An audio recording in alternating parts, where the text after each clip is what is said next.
Good evening, everybody. Welcome to Wizards Outlook. Historic night, for Russell Westbrook. We all knew this was coming. There would be two more historic nights this season. One to tie the record, obviously, and then a triple-double that puts him over the record. That said, we talked to you guys the last, 2 nights ago about how important this game was for Washington. They won a very tight one. It was 133-132 in overtime. It was a much-needed win. This win put them a game and a half up over the Pacers to give them sole possession of the 9th spot at the moment. And I think they're a game and a half out of 8th as well. And please correct me if I'm wrong. As always, our esteemed panel, we got Cardell Dudley Jr. here, along with Raymond Lyons. Wilson Tarpe Jr. Now, let's get to it. Cardell, you starting tonight.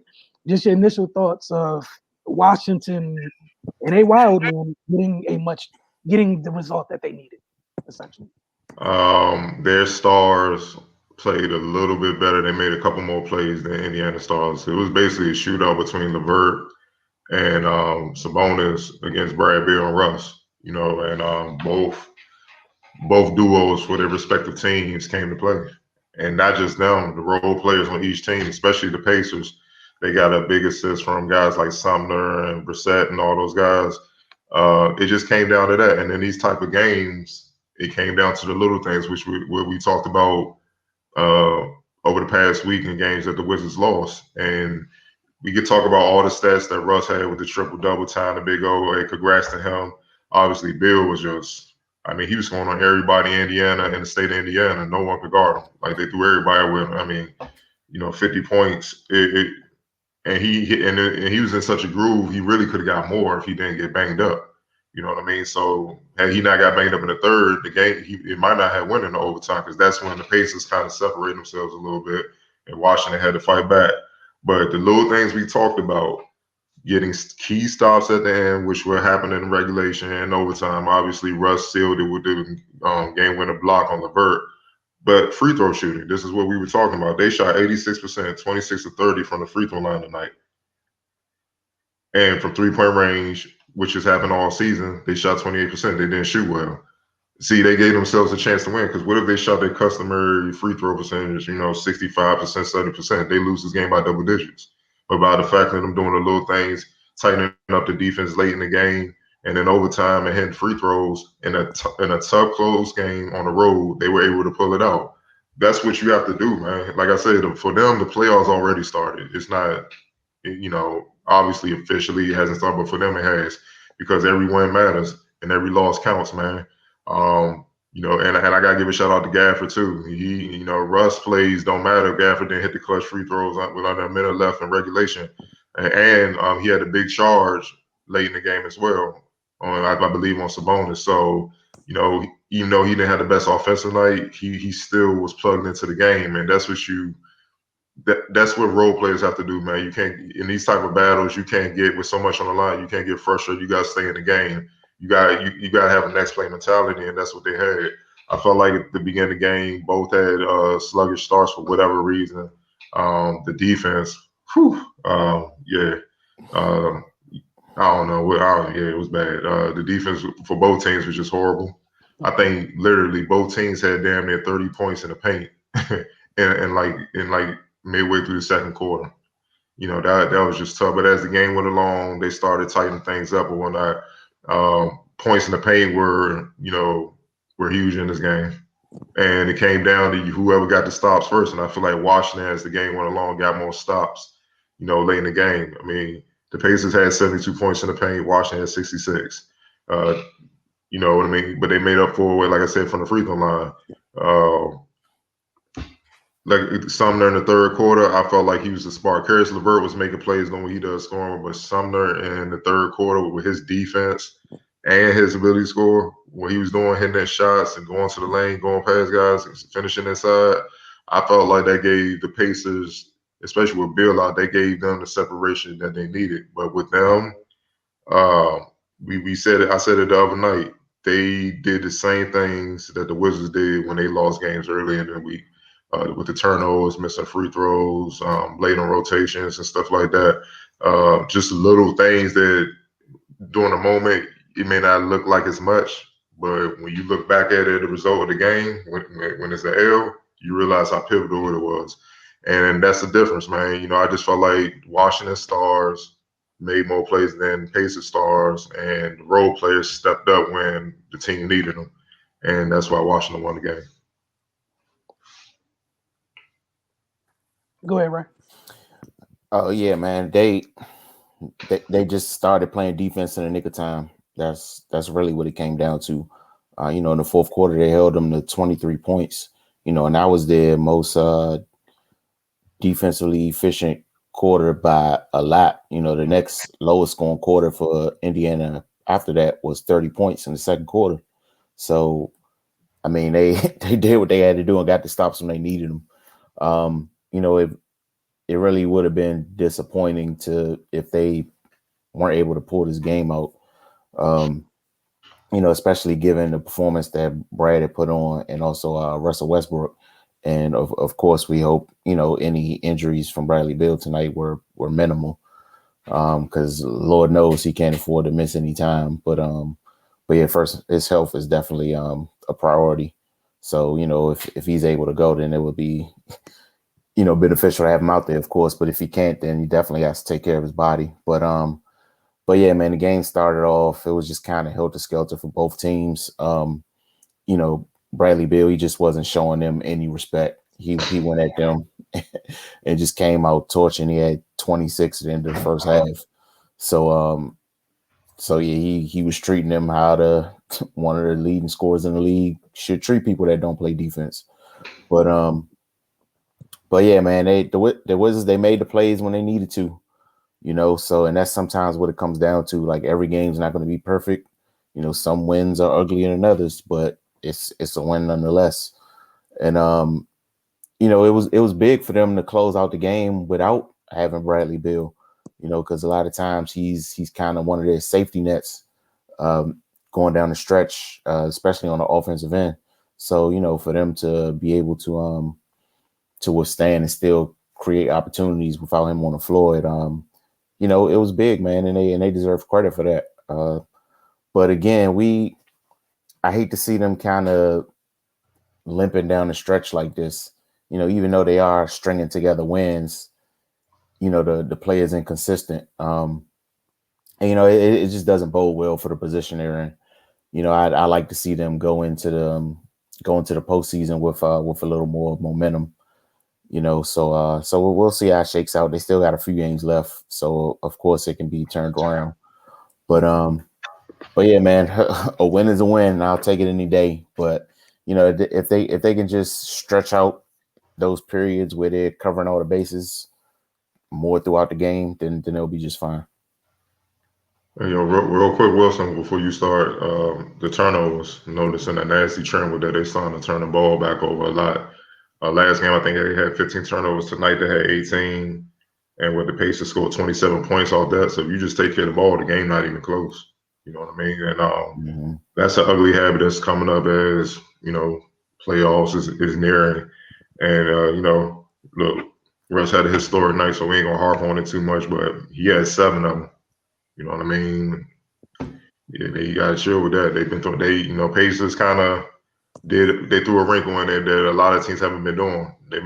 They throwing traps from all over the court at Russ to make him make a decision, speed him up and stuff like that, and pretty much test his decision making at times. So that's something he wanted to watch film on and get ready for. I'm not saying he hasn't seen it before, but it's different now because obviously during the OKC years, even in Houston, the year he was in Houston, the Wizards don't have the same type of firepower. So you can't just literally pass it at anybody and they're gonna hit a 3 or something like that. You gotta be wary of your personnel. So regardless, he gotta watch that ball and all. They pulled it out. Atlanta on Monday. Yeah, I don't really have too much to add. Like you said, historic night, well deserved for anybody, beyond well deserved to even when he was approaching this, it was worth talking about, even more so that he tied it. I'm sure no one has any doubt that he will surpass it before the end of the regular season if he stays on, just the path that he's been on. The last 7 seasons have been ridiculous from him in terms of the overall impact he's had on games, especially with the triple doubles, because it wasn't something it wasn't like the OKC years. It wasn't like he's been piling them up since then. It's like it's been crazy over the last 7. It's been nuts. Where we kind of started to expect it, and what is this, the 4th year of averaging one? Like it's been crazy. So he definitely go ahead, Cardo. And Quinn Buckner, for those that don't know, legendary Hoosier, played with the Celtics or whatnot in the 80s or whatnot. He mentioned something, and it wasn't like a slight at Russ. He was just mentioning how guys are averaging more triple doubles because of the style of play. When you shoot a lot of threes, which this area is, it's a lot of long rebounds. So those rebounds are going over the bigs, and the guards are getting those rebounds. Now I know Russ will go in the paint, mix it up with the big man, where I know he has no problem doing that. So he would still be averaging a lot of rebounds. I'm not sure a triple double level. Let's say if it was the 80s and 90s where things went through the bigs, you know what I'm saying? But that's why you also see the faster style of play, more threes, longer rebounds. You out to the races because the defense, mostly the bigs, are sucked in. So let's race. Then it's guard on guard before the bigs come down and get their defense set. And now, we got to run a set to try to score on us. So he made a great point about that, and that's what it is. That's what the intention was when they kind of took the rules out, freedom of movement and all that.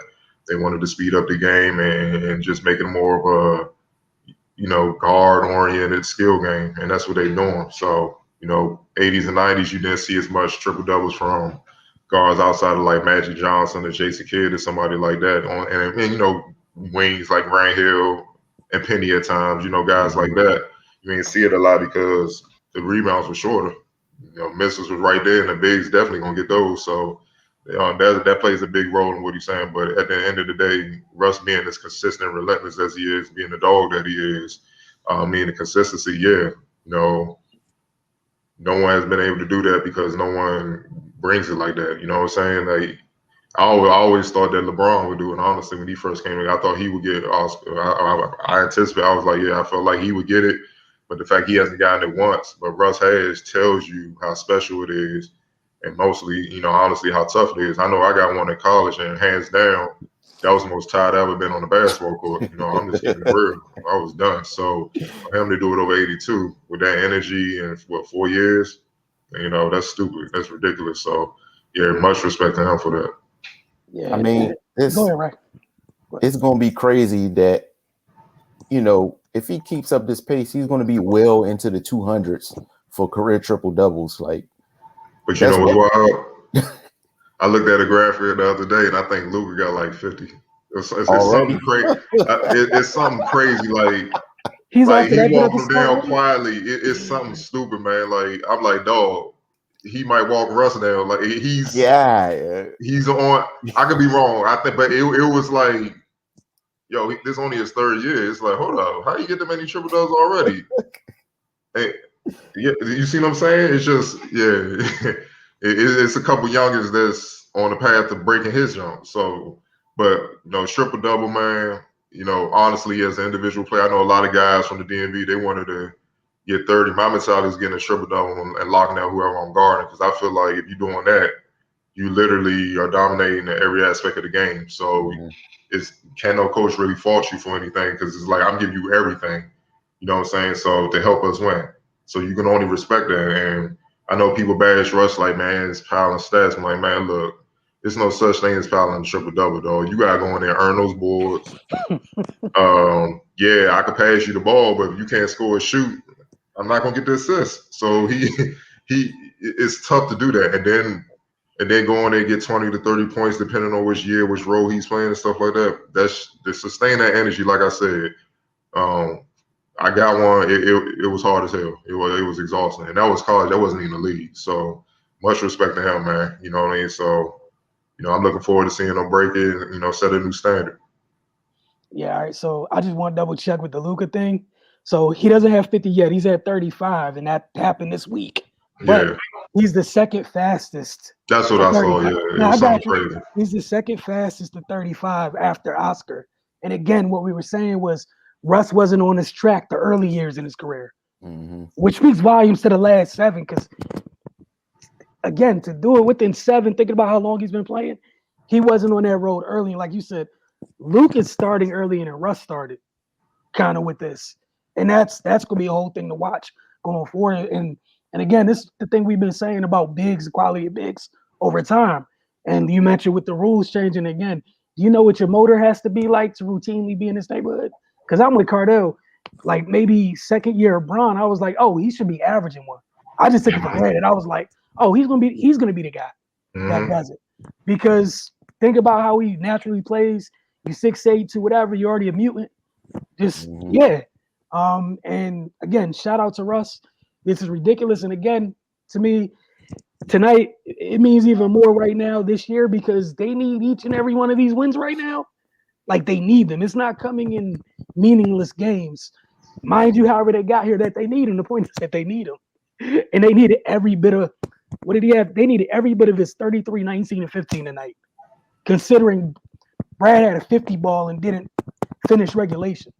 And that backcourt, like you mentioned, Carter, it was crazy to watch them go nuts tonight. And like you guys both mentioned, they gotta.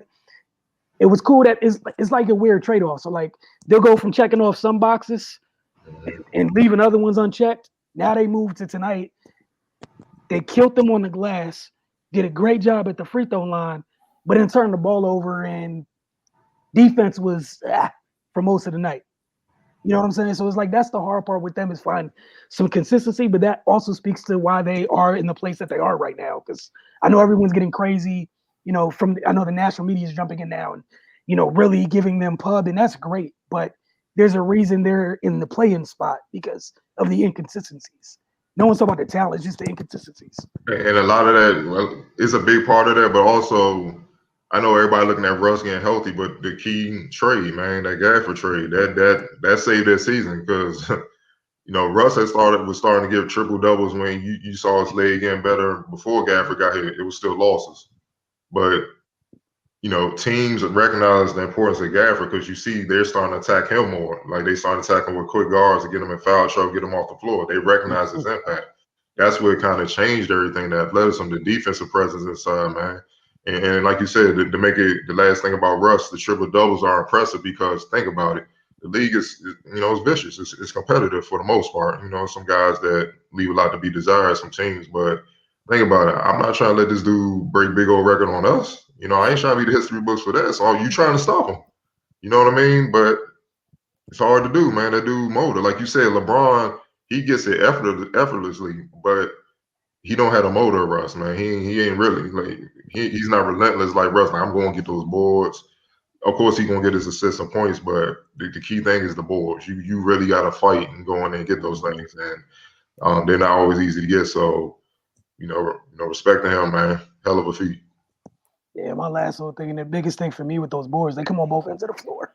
Yeah. It's one thing they're always defensive, but they're key offensive rebounders. He's in there mixing it up on both ends. So again, shout out to him.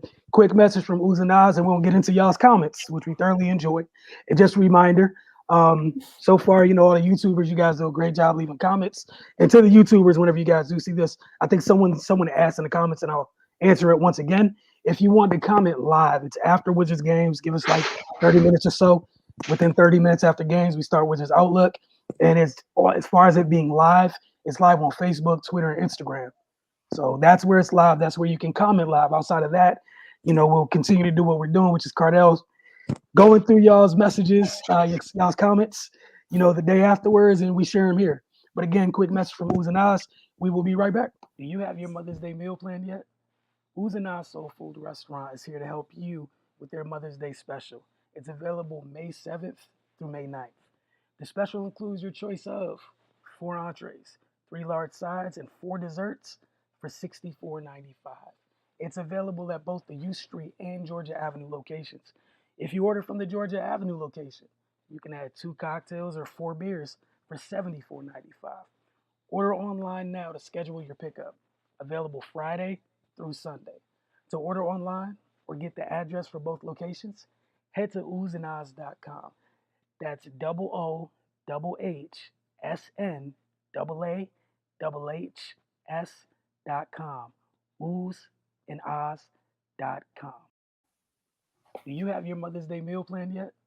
Uz and Oz Soul Food Restaurant is here to help you with their Mother's Day special.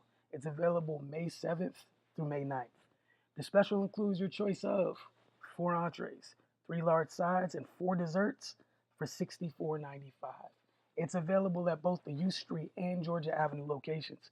If you order from the Georgia Avenue location, you can add 2 cocktails or 4 beers for $74.95. Order online now to schedule your pickup. Available Friday through Sunday. To order online or get the address for both locations, head to oohsandahs.com.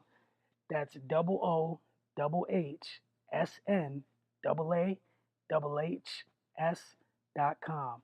oohsandahs.com. All right, y'all.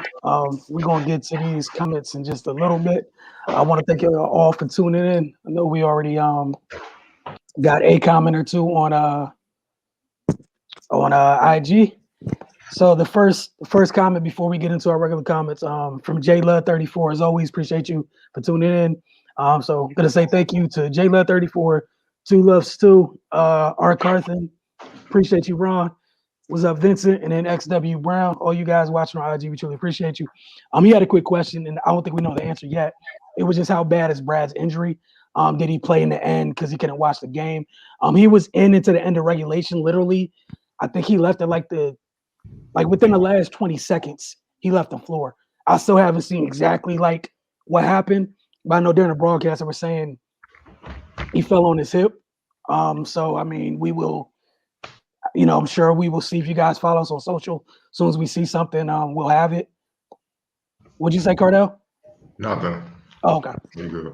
As soon as we see it, I know Cardell will post whatever press release we get from Washington when they have something. So as Ray said, we hope it's nothing too serious because can't really afford to lose that.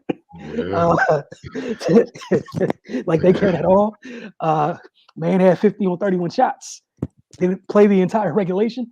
Kind of need both of those, both members of that backcourt to get this thing done. All right, so we're gonna get into this. All right, Ray, what we doing? Accepting or deferring? We accept it. All right. We're going to start with Eric Reeves. I swear the end of the fourth reminded me of rec league basketball. LOL. Bertans is straight food. Defensively, the Wizards are lost. The constant switches where Bertans is getting killed is beyond me. Bertans is a huge liability defensively. Playoffs, Bertans is going to get mauled. Shaking my head, the mistakes the Wiz made. We did when I was playing 12 and under. Damn near pulled my hair out when Bill went to the corner. Anyone who played basketball knows. The main cardinal rule is you never go to the corner in any situation. Trap city. Coaches can't stand that. For Brad as a veteran NBA player should know better. Why? I'm like again. So he clearly can't get over this as we couldn't after last game. I could feel the emotion while reading it. Things could have turned out different if that jump ball possession went to Toronto, correct? We won the game, but the Wizards have got to do a better job with the basic fundamentals. Playing basketball, not going to the corner is a basic fundamental. It's the little things that separate the okay teams from great teams, just keeping it a buck. All right, Ray. Yeah, man. The end of the game the other night was pretty disjointed. It's no denying that.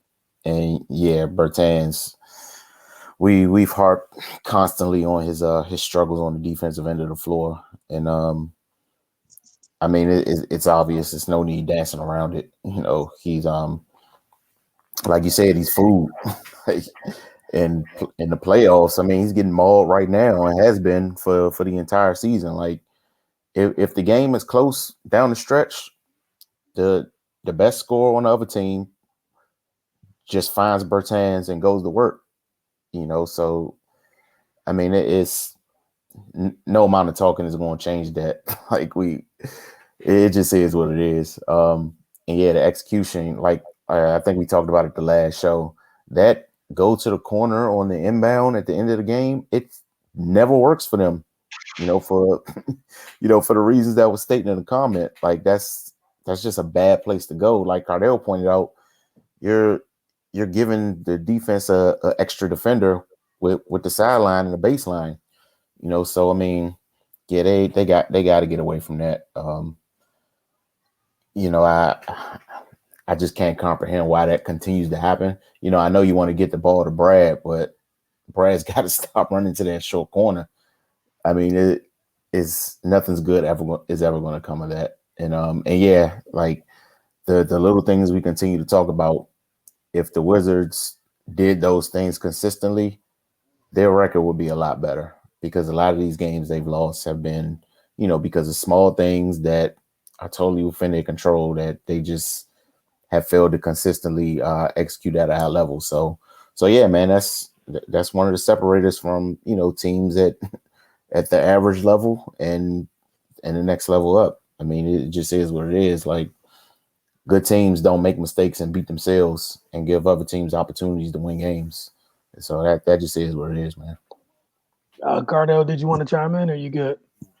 Yeah, I'm not gonna get on Bert's hands. Everybody knows where I stand with that. But as far as the basic fundamentals of playing basketball and the frustration about that, you echo the sentiments of every NBA coach. You'd be surprised on these Zoom calls and stuff, pre and post game throughout the season, how many coaches are just, they're frustrated. They're frustrated with the things that they expect NBA players to know and be able to execute. They don't know. They don't. I mean, just look at defense. They don't even know how to close out. They close out standing straight up. I mean, who can't beat that? You know what I mean? They close. They don't know how to stay in front of their man. I can't count how many times I've seen dudes do a move and the defender would get beat and spin completely around to try to get back in front of him. When that's a cardinal sin, you don't turn around on defense. You just pivot and try to slide back in front of him and get between him and the goal. It's just little things where it is rampant across the league. And I think Steve Kerr spoke about it a couple of weeks ago when the Warriors had a bad loss. And he's like, these guys don't know how to box out. He said the reason why they don't know how to box out is because they haven't been getting yelled at for 8 years in high school and college.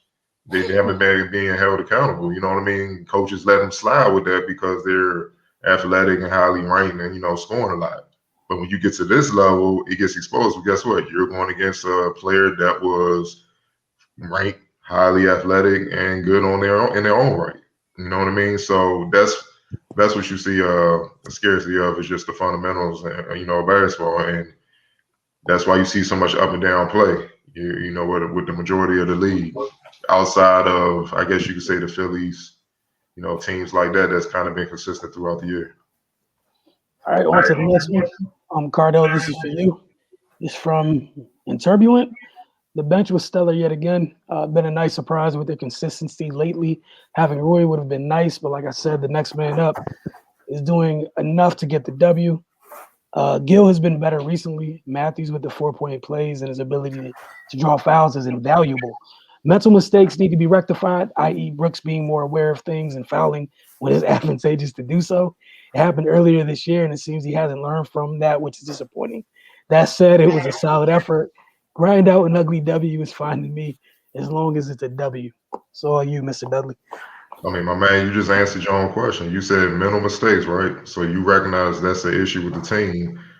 You really think Scott Brooks is telling them not to foul in those late game situations? He even spoke on it. He don't trust them to commit the foul. That's the problem, man. He literally said that. He said that early in the year. So he just playing the odds to try to win the game. This is what I mean by you can't follow him. You gotta look at the players. They've played enough basketball at this point, unless they're a rookie or something like that. But even then, it makes no sense because like say Denny, before he got hurt, he's a rookie, but he's playing in EuroLeague since he was about 14, 15 years old. So he's played a lot of big time basketball against pros. So you should know situations late in the game when you got a foul to stop the clock, send it to the free throw line so you get another possession, try to cut into the lead. And that's what that's all about. That comes down to the players being mentally strong and in tune and making a play. I mean, the coaches can't play for them, man. So when you see that happen enough, which we have early in the season, literally lose games by just not fouling when they should have fouled, and you can see the bench yelling at them, get to them. Oh, yeah. Now they waking up, it's too late. It's too much time off the clock, or they got the ball up court and they just running the clock out. When that happens, hey, man, you lose trust real quick. So, no, I'm going to play the odds. You look, just play sound defense. Let's get the rebound. And, you just want to adjust. So, without knowing that you answered your own question regards to that. And, yeah, not saying Brooks is the perfect coach, but this definitely don't apply to him. You got to look at the players. Ray, did you have anything to add? Yeah, I mean, some things a coach shouldn't have to tell you to do. Like Cardell said, man, you got enough basketball under your belt at this point to know what situations require what. Like, that's like blaming Scott Brooks for a shot clock violation. Like, I don't care if you run a play and it don't work out. If you got the ball and you know it's 1 second left on the shot clock, you know you gotta shoot it to avoid a turnover, right? So, yeah, being mentally in tune with the game is a necessity to be an effective player, man. Like, if you can't process what's going on your own accord, then you really shouldn't be on the floor. All right, quick update from the Wizards Twitter account. Injury update on Bradley Beal. It's a left hamstring strain. He will be evaluated further tomorrow. So the good news is it's not a hip. The bad thing, it's a hamstring. We just saw what KD went through trying to get back from that, man. Right when the playoff, man. And those things are nagging. And this was a good win, but it's not over. And you got the Hawks on back to back. Yeah, damn, dog. Yeah, the lead real. What can we say, man? Yeah, KD had one. James Harden's still out from one. Yeah, there's been multiple players taking L's off hamstring strains and tears, and and that's the other thing is, even if you get cleared, it's not the end all be all. It's not like everything's good. There's some folks. Gotta get past this part. Yeah. Like, can I make that cut? Nah, that's why I got hurt. Russ, go ahead and shoot this dog. Like, hey, that's how I feel when you hurt, man.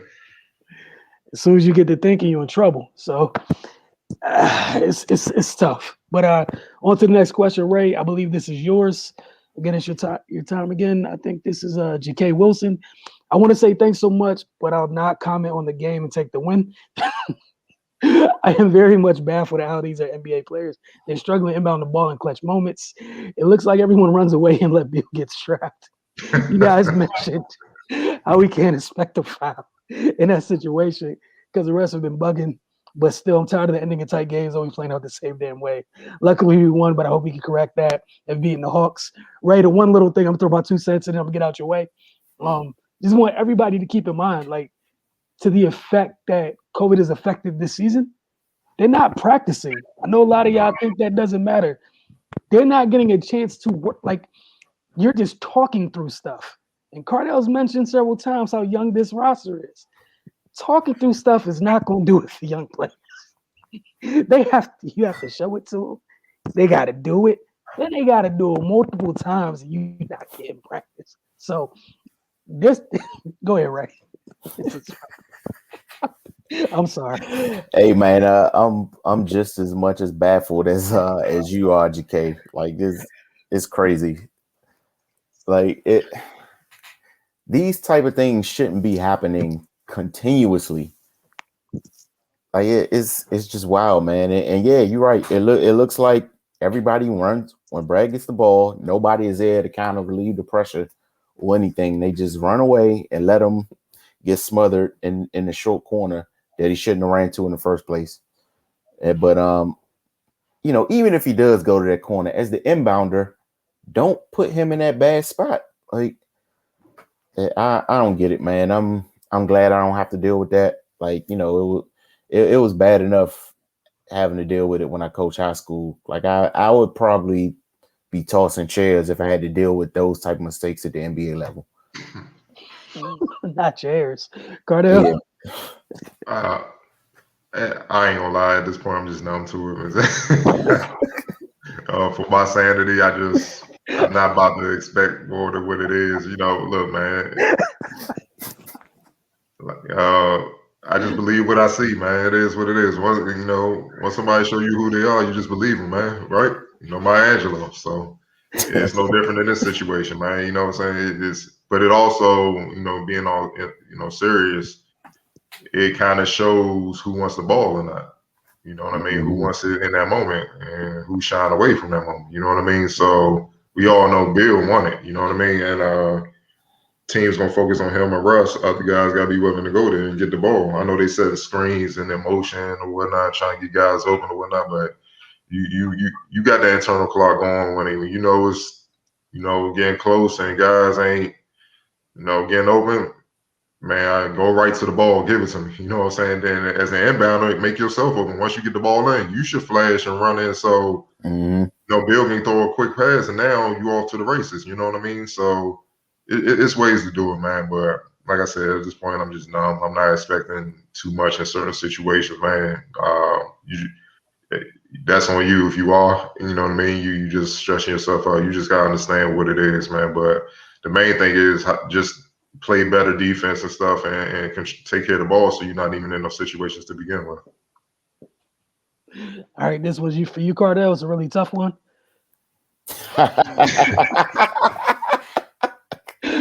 What do you have to say for yourself, sir? I've been told, man. I've been told, but it's gonna stay that way too. Everybody don't like truth, but Wilson, you gotta cue the Jeezy song, man. Hey, look, I'm gonna try. Hey, look, just remind me. Send me a text tomorrow. Make sure I'll just keep it loaded in here, and you just tell me when I need to play. All right, Ray, back to you now. Cardell out here cheating, and that happened to fall on his side too. From Ball Jr.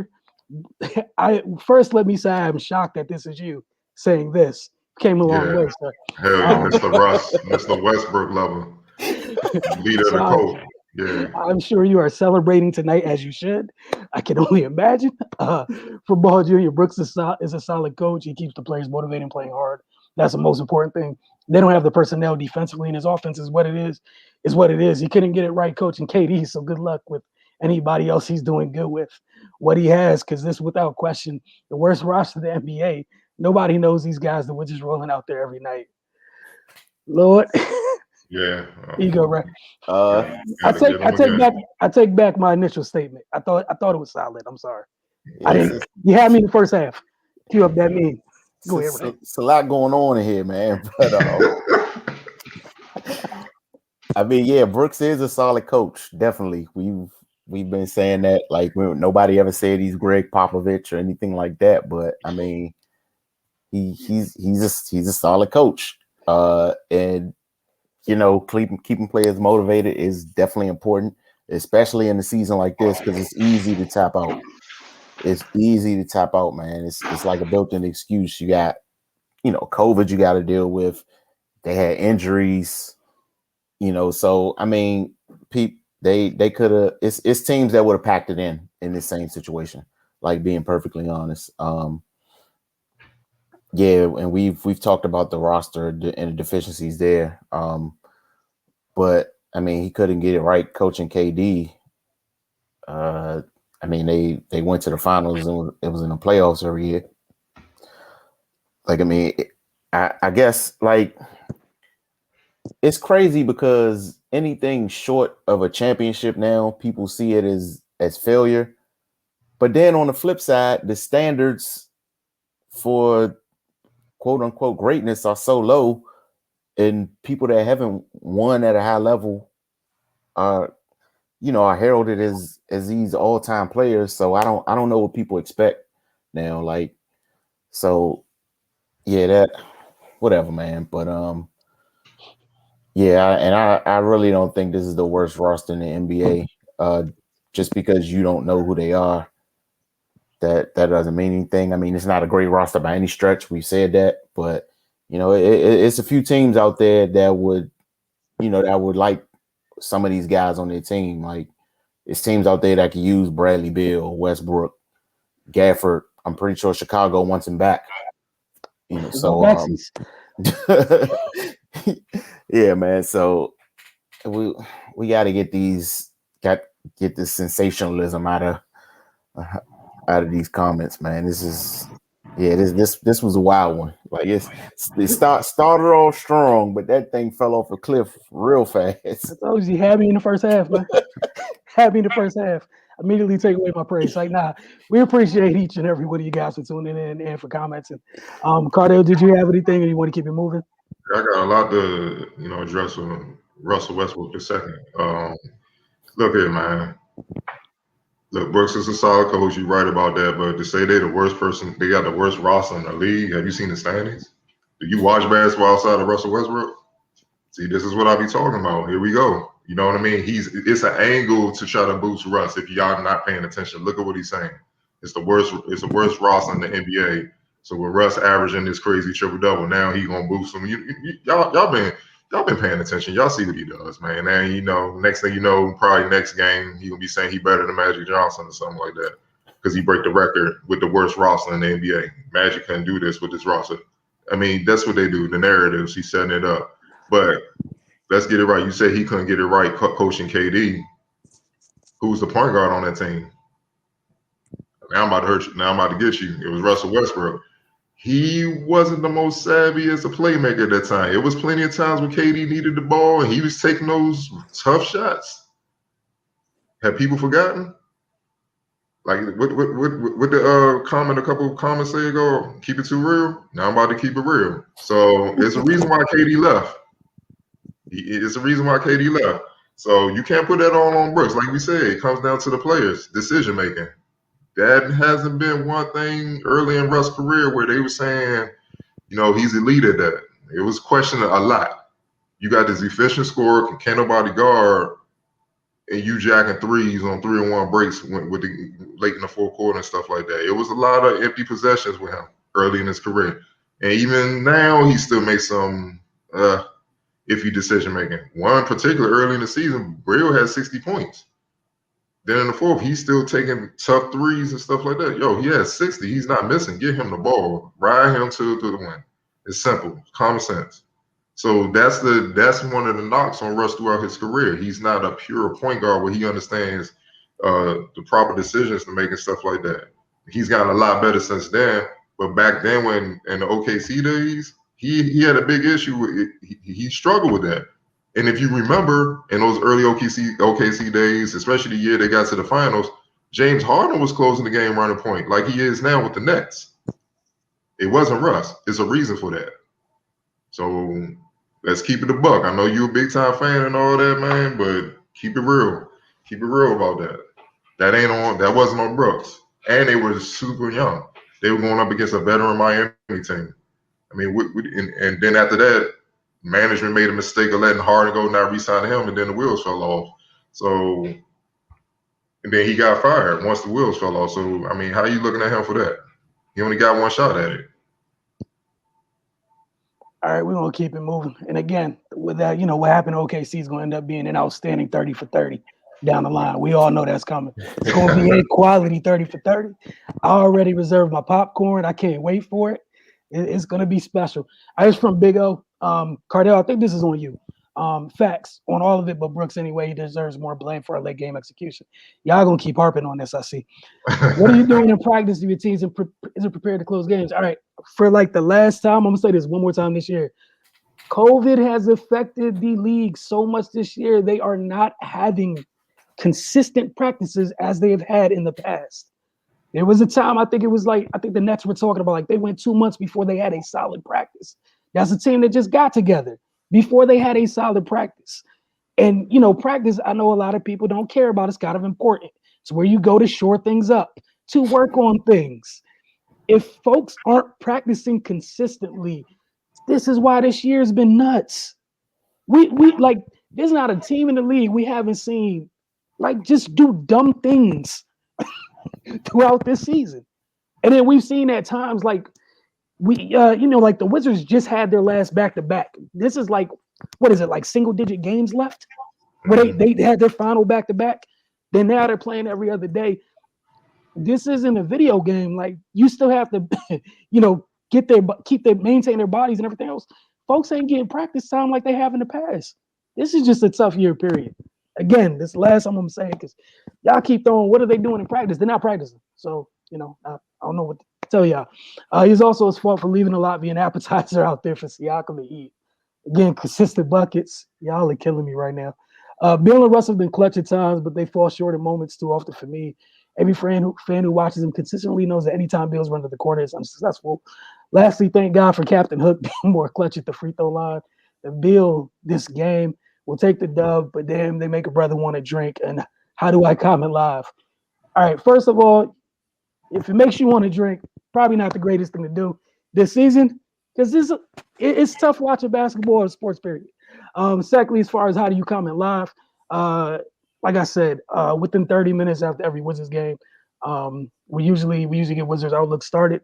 So whether it's here on Instagram, Twitter, or Facebook, that is when it is live. Otherwise, we will continue to read your comments straight off of YouTube. When you guys see it the following day. But Cardell, this is yours. I feel like you answered most of this in the last question, but That's a couple more things. you Well, already know. one, not blaming Brooks for the late game execution. One, we're not in a huddle. We're not telling. We don't know what plays he's calling.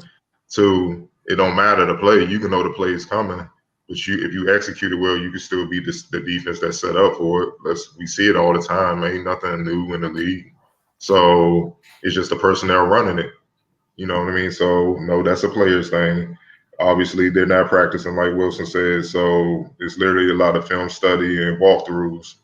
And most of the walkthroughs are time oriented. So you're trying to stay in rhythm, getting your shots up. So you're sticking to your routine. This is a time I'm gonna kind of stand up for Bertans. Yeah, I mean he can't guard Shotgun, but a lot of dudes can't. But at the same time, the Raptors were putting in a lot of little gimmicky defenses, boxing ones, throwing three dudes at Bill, doubling Russ and stuff. You needed somebody out there with the threat of shooting the ball from deep to spread the floor. Because you can't, I mean, I get you might you can't, with all due respect, you can't put Bonga in that situation because he can't guard Shotgun either. Even though he's a better defender than Bertans, you're not going to stop Shotgun. He's an all-star for a reason. And he's not a threat. You're not really in fear of him making threes and spreading the floor. So, yeah, I'm going to just keep trapping and doubling until he makes me pay otherwise, which I know the odds of that are in our favor. So you got to also pay attention to personnel to game of the team that you're playing. Bill and Russ have been clutch at times, but they fall short in these moments too often for me.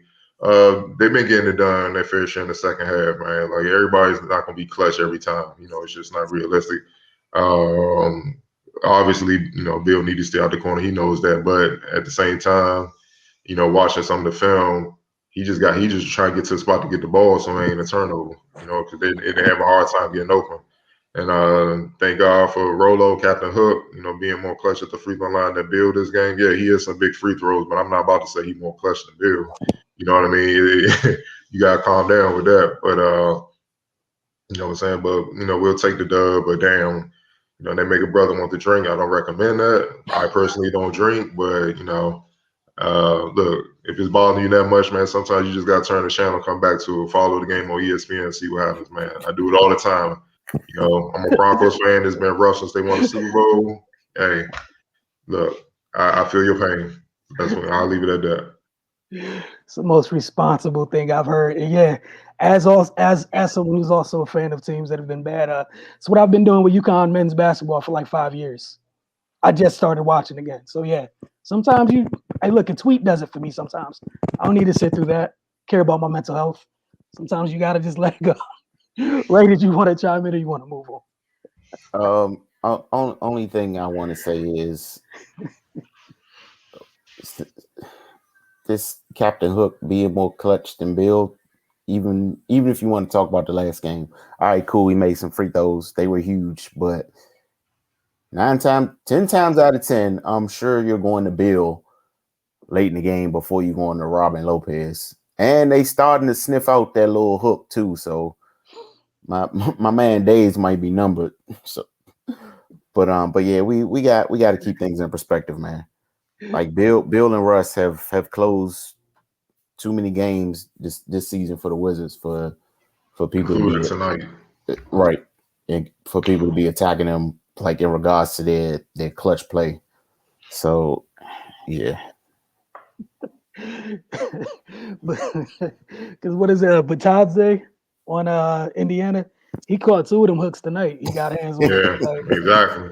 And then again, I'm not trying to be funny, just saying, like Ray said, Cardell always says, well, things don't really get serious if folks get on the scout report. When you get on a scout report and people start treating you a little bit differently, and you see how you respond. We hadn't seen Rolo get that hook shot punched. It was just either it went in or it missed. Goga got both. Like he got 2 of those things tonight. Then he started questioning, it changes the way you're going about getting things up. When somebody can reach it. He's been going for like the last 2 months. Nobody's reached it. It's been safe. Ray, this last was for you. It's from Sobin. All right. Give me a second. Let me get this banner out of here. Y'all are really testing my eyes tonight. Appreciate y'all. I know Bertans got paid $70 million and all, but seriously, the dude isn't playing well. I laugh every time Cardell says Bertans is food for the opposition, but it's true. The guy's just a liability every single game. I mean, when he's playing well, what does he give us? Maybe 5 threes in a game, so 15 points. But when he's keeping the opposition fat and happy on offense, he's not even giving you 15 points every night, not even close, but he gets close to 25 to 30 minutes a night. I know in OKC, Brooks got a lot of flack, but it was known a lot of his lineups issues were dictated by Presti. I'm not familiar enough with his history to know if it's the same here, but it's the GM saying we're paying Bertans money, so we need to play him. I mean, we have Matthews, who might not be as good as a three-point shooter as Bertans when he's not, which is, one game in 4 or 5. Matthew gives you so much more on defense and just straight-up hustle. Neto and Matthews are the same player for me. Undersized, but, man, they both battle. They hit their open threes, plus they defend. They battle every single time on the court, and both are irritants that cause opposition to foul and frustration. I'd rather have both on the court than having at best inconsistent shooter and Bertans. Liability on defense just because he's getting paid. Your thoughts? Love you guys, your analysis. Keep up the great work. All right, so before Ray starts in, again, just offer my 2 little cents. He spaces the floor. Like, it's like a necessary evil because of the roster. He spaces the floor enough to where you don't openly walk away from him when he's on the floor. And again, like as far as spacing goes, that's why, like Cardell was about earlier, you can't take him out for Bonga because, Lord, if we're already trapping somebody, now I got an extra defender to trap. Now I'm going to get even more aggressive with the type of junk defenses I'm throwing. You can't do that. So at least if he's out there, like even in transition, I know I got to defend him tonight too. Even in transition, like there's times in games where he does a great job. In transition, he does a good job finding a spot. He gets the ball in rhythm, and he usually knocks it down in transition. Again, in the half court, hasn't been the greatest year for him, but it's at times, again, there's always somebody connected to him.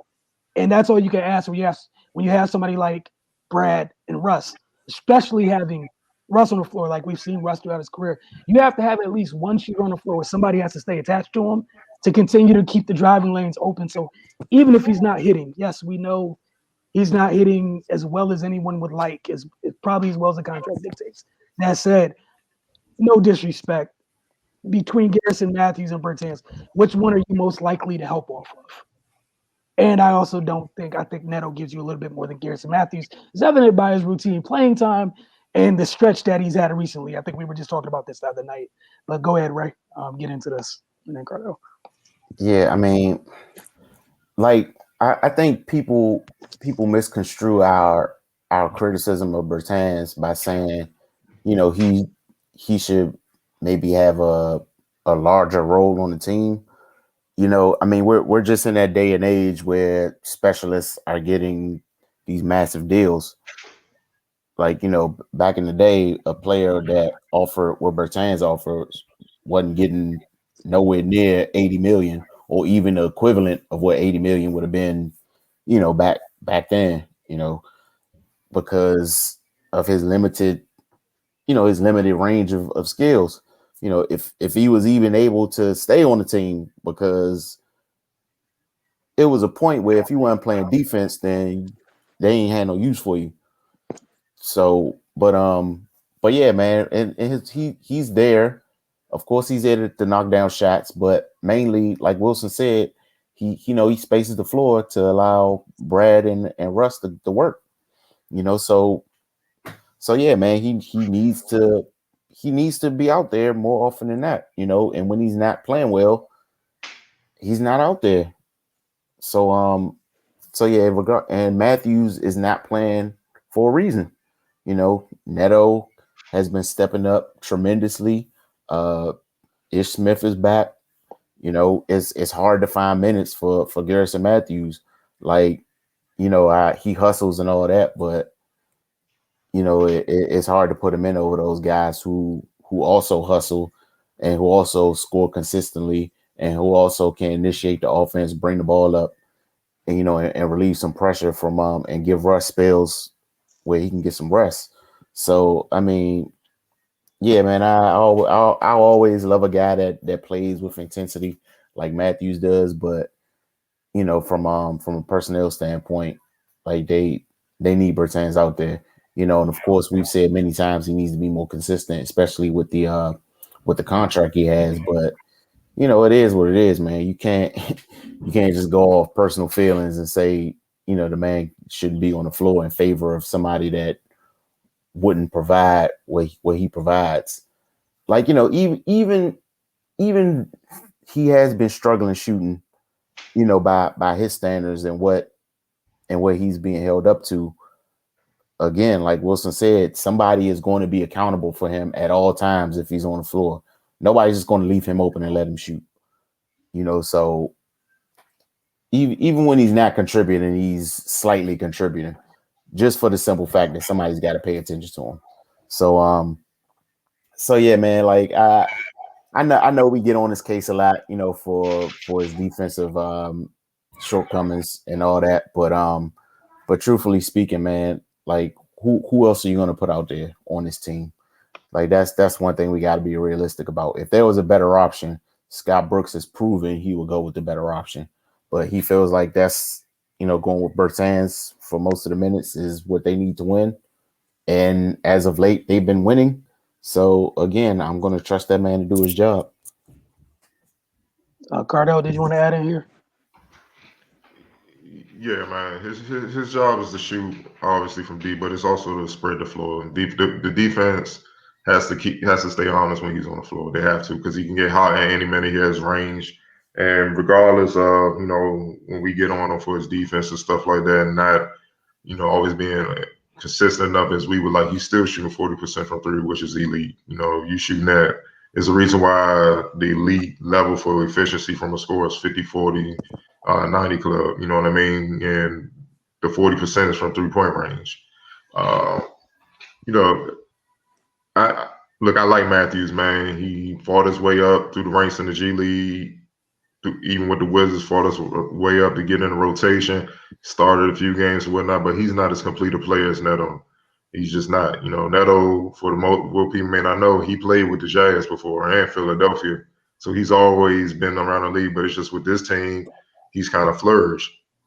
He's a better all-around player, even though he's smaller than Matthews. He can shoot better than Matthews. He can score better than Matthews. They're both great defenders, but Neto's a pest. He make dudes pick up the dribble and get the whole ball up. And he's a point guard, so he can facilitate and do what's necessary. It's a reason why he's starting. He's been starting as of late, especially starting over the last month or so when the Wizards really took off and got in this position that they're in now. He also does a great job of taking pressure off Brad and Russell Westbrook when teams are focused on him as far as bringing the ball up and running the offense from different spots on the floor. You have to look at all of that, man, before you just go there. But Bertans has his role. Every player has the role. Everybody can't be a star. His role is to knock down shots. Now, my criticism of him is defense. I need to see more. You know what I mean? I'm not saying be an all-NBA defender, but get in the way. Somebody get in the lane, you know what I mean? Go up big, wall up, just be a presence, you know what I'm saying? Like, give your teammates enough time to come help you. And a lot of times, by the time they turn around to try to help, the defender's already gone. They already passed him. That's my only thing with him, man. And it just, do your job. Because if you're not hitting shots, and we all know your liability defensively, it's 4-on-5. You know what I mean? So, it is what it is. All right. Hold on. Somebody asked for this, so let me try to share the screen real quick. This is from Two Loves 2. I'm not sure if it's there on YouTube. All right, so I'll show you guys where you can watch it on YouTube, and then the links for all of it. So give me a second to share the screen. Do that before we leave here. This is one of the places you can catch it the day afterwards. It's on YouTube. Head over to Finest Magazine. I need to make it a little bit bigger so you guys can see. And on again, it's just Finest Magazine on YouTube. You head right there for it. All right, give me a second. I'll get the other link up.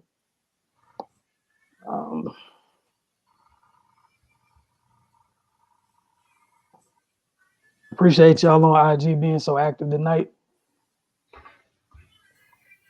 And then on Twitter, it's the Focus TV. It's the Focus _TV. It's really easy. And then on YouTube, it's the Focus TV. I'm sorry. On Twitter, it's the Focus_TV. On Instagram, it's the Focus TV, all one word.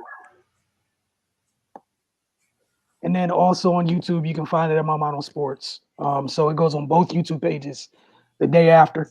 I think Cardell puts it out that same night. It goes on My Mind on Sports the morning after. But that's where it is for YouTube. And then on Twitter, I'll get you guys where it is on Twitter. We work tonight. And what's it called? We got the next tour against the Hawks, right? Yep. All right. Mm-hmm. Get this for you real quick. It's the only thing when you on here sharing screen, it takes forever to load. All right. I'm talking about this spinning super slow right now. So for the Focus_TV. Got you. Also, this is from 2 Love 2. Russ, my favorite active player because his mentality. Just how KG is my favorite all-time player. Only gripe of late on D puts our bigs in tough situations with the way he be trailing. LOL. You guys, any thoughts on that before we? What do you say? What's the first part he said? My bad. Russ is my favorite active player because his mentality is just how is just like KG is my favorite all-time player. Only gripe of late, and this is about Russ, is on defense. He puts our bigs in tough situations with the way he trails the play. I mean, he gambles too much. You can see that.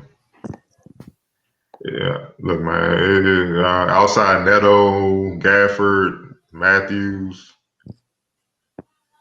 Rui. I'll put Rui in there, and Hutchinson when he plays.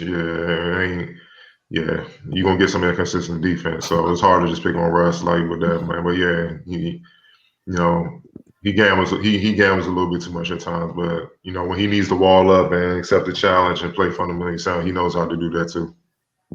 All right, and then here you go. It's on screen. This is where it is on Twitter. It's just the Focus_TV. You already seen it on IG.